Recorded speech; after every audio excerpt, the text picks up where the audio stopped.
What do you make of that, Anne? He's rather splendid. Was she a confident lady, Anne?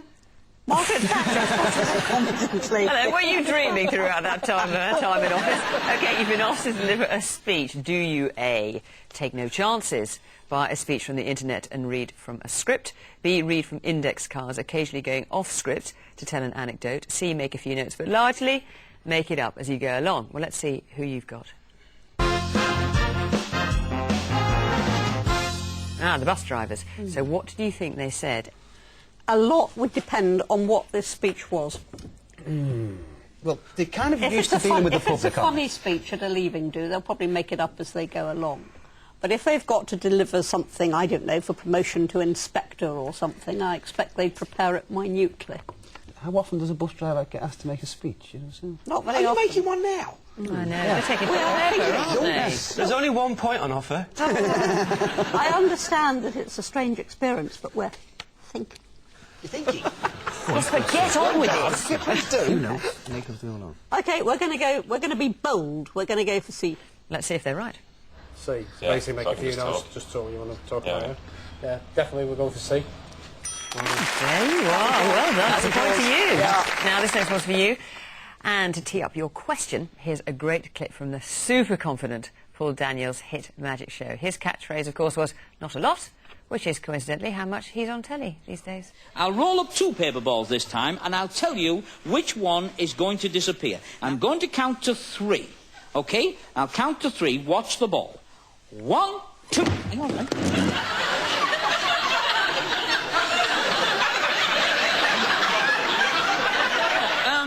There's something wrong. Maybe if you sat the other side of him. Yes, that might help. Come here. Right.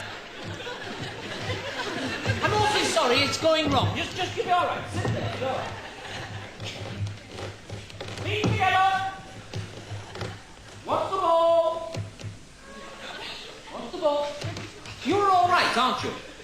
Do you know him? No. Have you ever met him before in your life?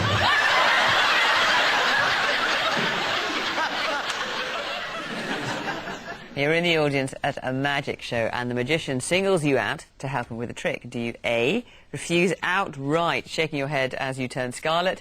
B, agree to go on stage after much cajoling? C, leap straight up there? Absolutely. On the stage. Well, that's Anne. Let's see. Alan and Dominic, it is your turn. Who you get this time? It's the barristers. So what would they do? Right, is it OK if I speak now, Anne? It's C, just in case you wondered. You think so? I think they wouldn't get up there. Very professional people, they wouldn't want to be embarrassed. They don't like the limelight in that sense. They don't mind standing in front of a judge and a jury, but I don't think they would get up. Yeah, I'm in two minds. I can see where you're coming from, but I also can see where Anne's coming from, where they probably have that sort of wild side to them and that they would like to sort of jump straight up. Yes, but Anne wants you to lose. That's true. No, let's go. It's your question, so I'll go with you. I'd say no, they wouldn't go up. Let's see if you are right to be so confident. It does depend what the trick is. Well, it does. And how good the magician is. What is that? I'd go with C. Yeah, we'd be eager. We'd go up on stage straight away. C. I did try. They would not go on stage. No way. They're barristers. Yes, they are the best paid actors in the country. Well, let's see if you get it right this time. Final question of this round, and it's yours. So take a look at this footage of the building contractors who placed far too much confidence in their workforce. Destination, Wembley. Okay, Sarah, Sarah. Wherever will be. No one's going to Wembley. The home of English football, now yet another addition to the litany of disastrous British infrastructure projects. It was meant to be ready in January, but constructing this 133-metre-high roof-supporting landmark steel arch proved more complicated than expected, and it caused a series of fallouts with contractors, including a £50 million High Court lawsuit. Well, you have to delegate some important work to a new colleague to ensure you hit a deadline. Do you A, insist on signing off all the documents before they're dispatched? B, keep walking past their desk to make sure the work's being done? C, forget about it and trust your new colleague to do the job to time? And let us engage our random selector.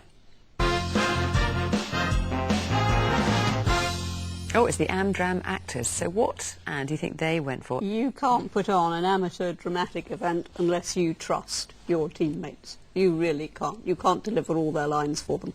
I think it's C. OK, let's see if you're right. If it's your name on it, you've got to be sure, haven't you? It's your sort of career on the line. Yeah. Yeah. But I'd probably check on him and have it signed off. She wants to do it all. I'll say. I think that's... OK. A. OK. Memory strikes again. We're an A. Must remember not to delegate to Anne again. So where are we? That leaves us with a draw so far with 1 point each. Anne and Simon, Alan and Dominic.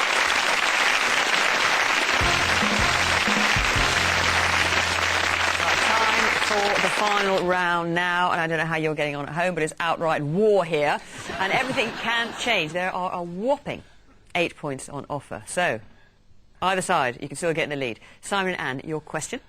And to tee it up, here's a classic clip of Reggie Perrin as he sits through an appraisal with CJ, a boss guaranteed to knock the stuffing out of your self-confidence. Would you stay behind a minute, Reggie?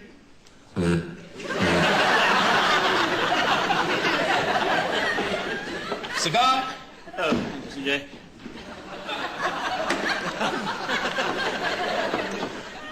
Young Tony's a good lad.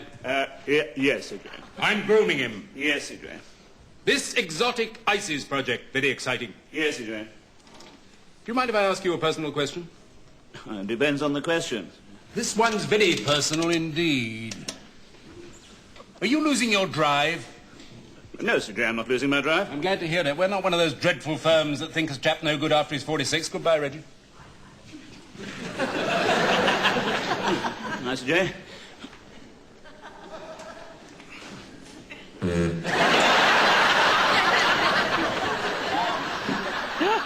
It's time for your annual appraisal at work.